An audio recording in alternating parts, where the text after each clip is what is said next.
Eu me chamo Paulo Davi e você está no meu canal. Entendes tu o que lês? O Evangelho do Reino. Sejam todas bem-vindas, sejam todos bem-vindos. Se você ainda não é inscrito no canal, inscreva-se, dê o seu joinha, ajude a divulgar esse canal, porque você fazendo isso estará ajudando a divulgar o Evangelho do Reino de Deus. Estamos lendo o livro de Apocalipse, chegamos no capítulo 7, e eu sei que esse capítulo é muito importante, muito interessante. Eu queria que você acompanhasse e prestasse bastante atenção na minha leitura desse livro. Vamos ler Apocalipse capítulo 7, a partir do verso 1. Depois dessas coisas vi 4 anjos que estavam sob os 4 cantos da terra, retendo os 4 ventos da terra, para que nenhum vento soprasse sobre a terra, nem sobre o mar, nem contra árvore alguma. Vi outro anjo subir do lado do sol nascente, tendo o selo do Deus vivo. Ele clamou com grande voz aos 4 anjos, a quem fora dado o poder de danificar a terra e o mar, dizendo: não danifiqueis a terra, nem o mar, nem as árvores, até que tenhamos selado nas suas testas os servos do nosso Deus.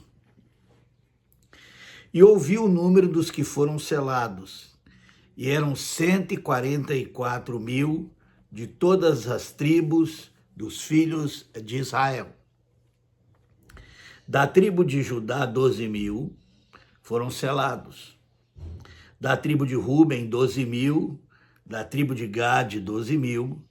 Da tribo de Asser, 12 mil. Da tribo de Naphtali, 12 mil. Da tribo de Manassés, 12 mil. Da tribo de Simeão, 12 mil. Da tribo de Levi, 12 mil. Da tribo de Issacar, 12 mil. Da tribo de Zebulon, 12 mil. E da tribo de José, 12 mil. Da tribo de Benjamim, 12 mil. Bom, antes de continuarmos, há algumas coisas interessantes aqui. Primeiro, é o fato de que nessa citação das tribos, a tribo de Dan, por algum motivo, não foi citado, e a tribo de José, que era contada, Efraim, Manassés, nós não temos a tribo aqui de Efraim. Manassés é citado, e ao invés de Efraim é citada a tribo de José, e a tribo de Dan não aparece na citação. Bom, é óbvio que, inclusive até a tribo de Levi é citada aqui, e é claro que essa citação aqui tem um sentido profético, obviamente, né? A preocupação maior, em vez de citar detalhadamente cada tribo, é esse número aqui de 144 mil, né? Que é 12 vezes 12 mil, né? Tanto é que ele vai citando de cada tribo, seriam selados esses antes de serem danificados a terra. Bom, primeira consideração aqui é lembrar vocês que a igreja nesse tempo, a igreja que sofria perseguição, não era formada apenas por judeus. E obviamente existe aqui uma relação de figura, né, de símbolo, tanto esse número, evidentemente, e, inclusive nós vamos entender essa visão logo em seguida. E eu gostaria antes de lembrar vocês que no Novo Testamento, o Evangelho deu uma nova visão sobre o povo de Israel, sobre o ser judeu, e eu gostaria de fazer algumas citações. A primeira delas está em Romanos capítulo 2, verso 29, que diz o seguinte: mas é judeu o que é no interior. Aqui Paulo está tratando aqui sobre a questão do judeu, da lei, e explicando aquela questão de que, apesar de que Jesus é o Messias enviado, prometido, né? O Velho Testamento basicamente é isso que se desenvolve em todo o Velho Testamento, é a vinda do Salvador, já que o povo de Israel não conseguiu cumprir a vontade de Deus para eles como povo, eles se perderam, né, no seu chamado e aqui o apóstolo Paulo, no livro de Romanos, trata sobre essa questão do pecado, que nesse ponto os judeus e os gentios estão todos no mesmo pé. Todos pecaram e destituídos estão da glória de Deus. E aqui, nesse capítulo 2, verso 29, olha o que o apóstolo Paulo fala, né? Já que os judeus se gabavam, né, de ser o povo escolhido, que o Messias havia sido enviado para eles, ou no caso dos judeus nem reconheceram, a grande maioria, que Jesus era o Messias, mas olha o que o apóstolo Paulo fala com respeito ao judeu. Capítulo 2, verso 29. Mas é judeu o que é do interior, e circuncisão aqui é do coração, no espírito, não na letra, e cujo louvor não provém dos homens, mas de Deus. Então aqui Paulo, ele desfaz, né, essa ideia da superioridade que os judeus acreditavam que tinham em relação aos gentios. Na verdade, o fato de Deus ter escolhido o povo judeu, havia um propósito nisso, né? Havia um propósito de revelar ao mundo sobre o verdadeiro Deus. Eles falharam nisso. Havia um propósito de receber, através desse povo, viu o Messias, mas o Messias veio, que é Jesus Cristo, e eles mesmos, a grande maioria, não reconheceu, não recebeu e não reconhece até hoje. Então é como se o apóstolo Paulo estivesse falando: o judeu, o povo escolhido de Deus, não é o que é circuncidado na carne, não é o judeu de nacionalidade, mas é aquele de coração, e isso é muito importante para a gente entender 144 mil. A outra passagem está em Gálatas capítulo 4, a partir do verso 22. Gálatas 4, 22, vamos ver. Olha o que diz aqui. Eu vou ler a partir do verso 21. Dizei-me, os que querem estar debaixo da lei, se referindo aos judeus, né? Aos judeus que haviam se tornado cristãos, e insistia nessa questão da lei, da circuncisão. Isso era um problema muito sério naquele tempo. Não ouvis a voz da lei, pois está escrito que Abraão teve 2 filhos, um da escrava e o outro da livre. Todavia, o que era da escrava nasceu segundo a carne, mas o que era da livre, por promessa. O que se entende por alegoria, pois essas mulheres são as 2 alianças. Uma aliança é do Monte Sinai, gerando filhos para a escravidão, que é Agar. Ora, essa Agar é Sinai, o monte da Arábia, que corresponde a Jerusalém atual, porque é escrava com seus filhos. Mas a Jerusalém que é de cima é livre, a qual é mãe de todos nós. O livro de Apocalipse ainda vai tratar sobre Jerusalém celestial, a Jerusalém que desce do céu, mas até aqui basta para a gente compreender o significado e o porquê de que essa passagem que nós estamos lendo fala sobre selar esse número profético, 144 mil, 12 mil de cada tribo. E aqui nem é citado as tribos numa ordem que nós encontramos em outros lugares, mas é para dar um sentido, né, de que não seriam, obviamente, aqui não está falando de judeus de nacionalidade judaica ou da religião judaica, não é esse o sentido, mas é o sentido de que aqui está se falando não da Jerusalém terrena. Esse é o ponto para mim que é mais importante. Não está se referindo aos judeus da velha aliança. Mas aqui, numa verdadeira parábola, né, está falando do verdadeiro judeu, daquele que é circuncidado do coração, que pode ser tanto judeu como gentio, porque não existe mais essa separação. O livro de Gálatas trata muito bem isso. Para Deus não existe mais judeus e gentios, e sim aqueles que foram chamados e que se renderam a Cristo. E é sobre isso que está falando, e eu posso provar. Vamos continuar a leitura aqui. Verso 9, olha aqui. Depois dessas coisas, olhei e vi uma grande multidão, que ninguém podia contar, de todas as nações, tribos, povos e línguas, que estavam em pé diante do trono e perante o Cordeiro, trajando compridas vestes brancas e com palmas nas mãos. Clamavam com grande voz salvação ao nosso Deus, que está sentado no trono, e ao Cordeiro. Todos os anjos estavam em pé ao redor do trono e dos anciãos e dos 4 seres viventes, e prostravam-se diante do trono sobre os seus rostos e adoravam a Deus, dizendo amém, louvor e glória, e sabedoria e ação de graças, e honra, e poder e força, ao nosso Deus para todo sempre. Amém. Ou seja, toda honra, toda glória, todo poder, toda autoridade ao que está sentado no trono.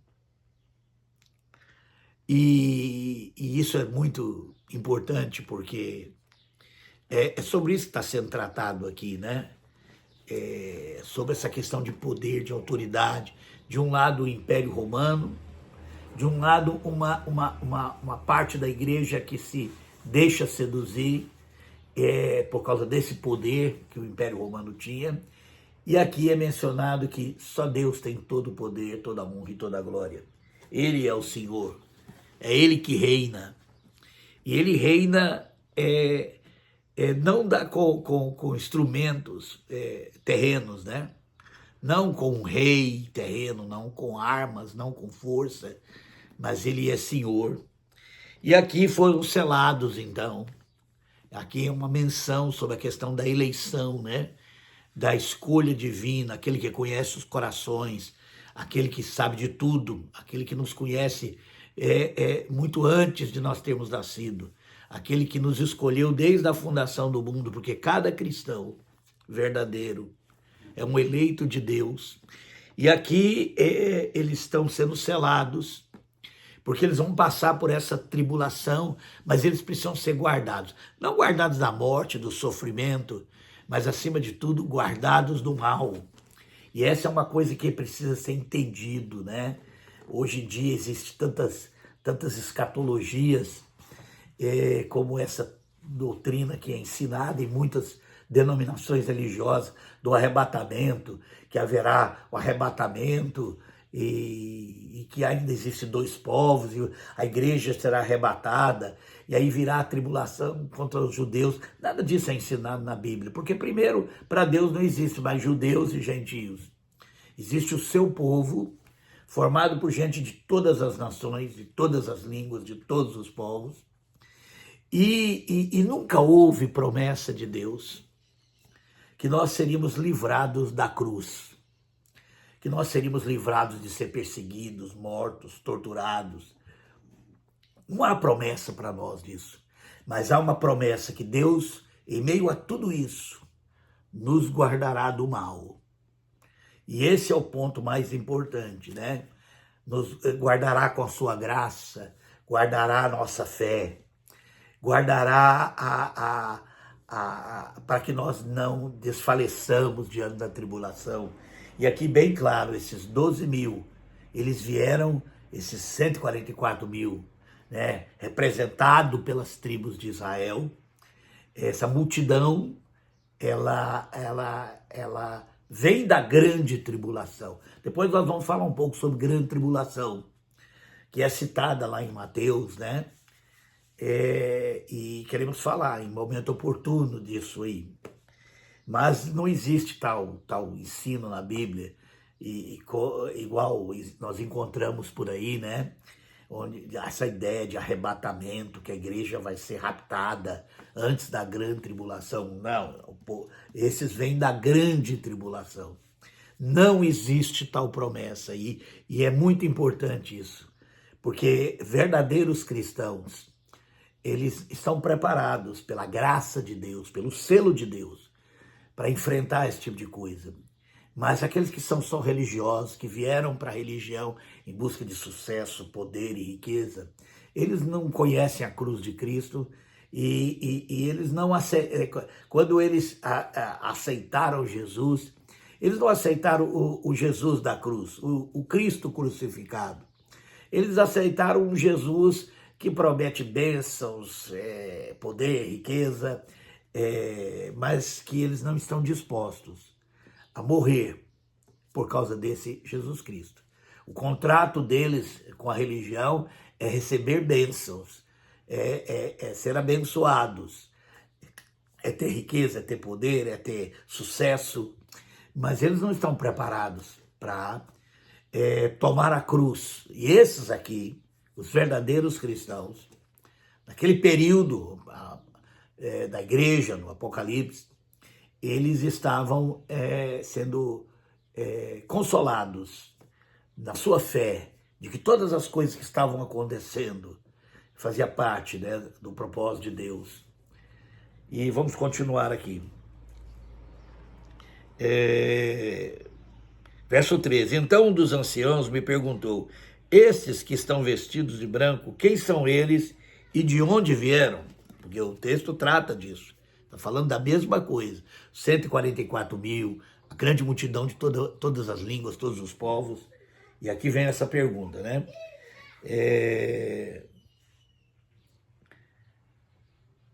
Respondi-lhe: Senhor, tu sabes. Disse-me ele: estes são os que vieram da grande tribulação e lavaram as suas vestes e as branquearam no sangue do Cordeiro. Por isso estão diante do trono de Deus e o servem de dia e de noite no seu templo. E aquele que está sentado sobre o trono estenderá o seu tabernáculo sobre ele. Nunca mais terão fome, nunca mais terão sede, nem sol nem calor algum cairá sobre eles. Pois o Cordeiro que está no meio do trono os apacentará e os conduzirá às fontes das águas da vida. Deus lhe enxugará dos olhos todas as lágrimas. Esse é um capítulo maravilhoso, porque fala dos escolhidos de Deus, dos eleitos de Deus, daqueles que Deus chama para fazer parte do seu povo. Chama de todas as tribos, de todos os povos, de todas as línguas, que no Velho Testamento estava restrito, né, até certo ponto, a Israel, as tribos de Israel.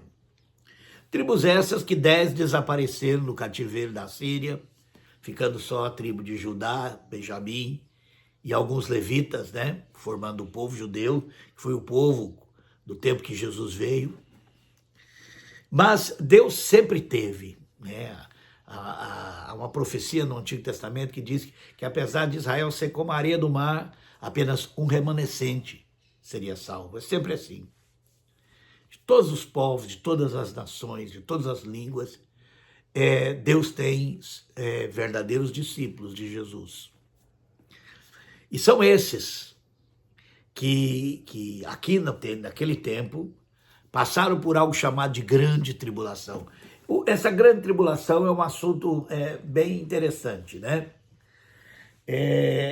Muitos acreditam que será no futuro, bem no futuro, 7 anos, dividido em 3 anos e meio e 3 anos e meio. Mas existem outras formas de ler isso, né? Esses 3 anos e meio da tribulação, muitas vezes, se for contado como é contado o ano profético na Bíblia, se nós usarmos a mesma regra, seriam 1.260 dias, correspondendo a 1.260 anos, que poderia ser o tempo, né, da perseguição da igreja, do Império Romano, até a perseguição feita pela própria igreja que surgiu do Império Romano. Ou seja, todo aquele período de grande tribulação para o povo de Deus. Pode ser que se diga a respeito a isso, né? Mas o mais interessante aqui é a promessa da graça de Deus guardando, protegendo. Não do sofrimento, como eu já disse, não da dor, não da perseguição, mas guardando no sofrimento, na perseguição, na dor. E que Deus possa nos abençoar, porque apesar de muitos terem sido mortos, João os viu diante do trono, com compridas vestes brancas, que representa as obras de justiça dos santos. É assim que Apocalipse interpreta essa visão de compridas vestes brancas.